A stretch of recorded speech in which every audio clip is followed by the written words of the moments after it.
আমি নিজের মতন ডিনার করে FWK এর ভিডিও আর শর্টস এডিট করে আপলোড করে 11:30টার সময় যখন ঘুমাতে আসছি, আমার কি মনে হলো আমি ইউটিউবটা খুললাম, মার্ভেল স্টুডিওজ এর অ্যাকাউন্টে গেলাম, আর আমি দেখছি 1 ঘন্টা আগে ওরা রিলিজ করেছে ব্রেভ নিউ ওয়ার্ল্ড এর special look.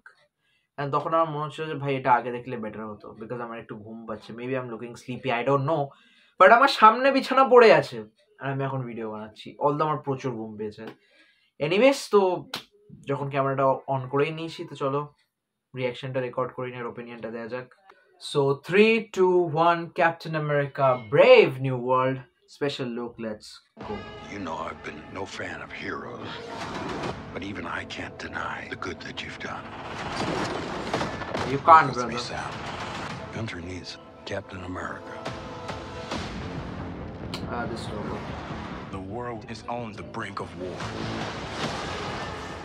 It's my job to fix it.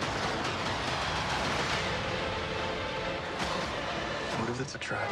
Stand by for proof of that. Somebody is pulling the strings on everything. Captain America. You don't even know what this is. The Red Hulk transformation. You want me? Come and get me! Oh. Yeah, this scene is really amazing, bhai. New Falcon. Make your old gear look brand new. Who's saying that? It looks good actually. Honestly আমরা নতুন সেরকম কোনো scene দেখতে পাইনি, but আমরা new ফ্যালকনের কস্টিউমটা দেখতে পেয়েছি, এটাও দেখতে ভালো লাগছে।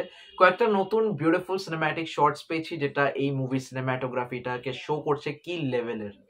অ্যান্ড হেভি বলবো না, বাট কিছু কিছু অ্যাকশন সিকোয়েন্স যেগুলো আমরা অলরেডি দেখেছি, most of the scenes already দেখেছি, ওগুলো এই স্পেশাল লুকে আছে, যেগুলো হাইপটাকে ধরে রাখার জন্য এনাফ। কারণ মুভিটা 2 মাসের মধ্যে রিলিজ হচ্ছে, আর সব থেকে বড় কথা আই ডোন্ট নো আমি দেখতে যেতে পারবো কিনা, আর আমি ইভেন কিছুভাবে দেখতে পারবো কিনা, বিকজ মার্চের ফার্স্ট উইকেই আমার সেকেন্ড সেমিস্টার আছে অ্যাকচুয়ালি, 11 এর ফাইনাল এক্সাম। আমাকে ওটার জন্য প্রিপারেশন নিতে হবে, প্লাস আই ডোন্ট থিঙ্ক আমি দেখতে পারবো, but still I will try to watch it and upload a review, দেখা যাক কি হয়। বাট ফর মি এখনো পর্যন্ত হাইপ যথেষ্ট আছে আর দেখে যথেষ্ট ভালো লাগছে। ব্যাস আর কি, আমি এবার ফাইনালি আরামে ঘুমাতে যেতে পারবো। সো আজকের জন্য এটুকুই। I hope you guys enjoyed this video. Enjoy করে থাকলে লাইক করে দিও, কমেন্ট করে দিও তোমাদের ওপিনিয়ন, শেয়ার করে দিও ভিডিওটাকে, আর আমার চ্যানেলটাকে সাবস্ক্রাইব করো, বিকজ আমি এরকম কন্টেন্ট আনতে থাকবো Marvel, DC, anime, Bollywood, Hollywood movie series নিয়ে। আর কালকে আমি একটা ভিডিও আপলোড করেছিলাম মার্ভেলের 2025-এ কি কি প্রজেক্ট আসছে, কি বৃত্তান্ত, সবকিছু নিয়ে, তো ওটা ডেফিনেটলি চেক করে নিও। সো নেক্সট ভিডিও দেখা হচ্ছে, till then wait for me, I will be right back.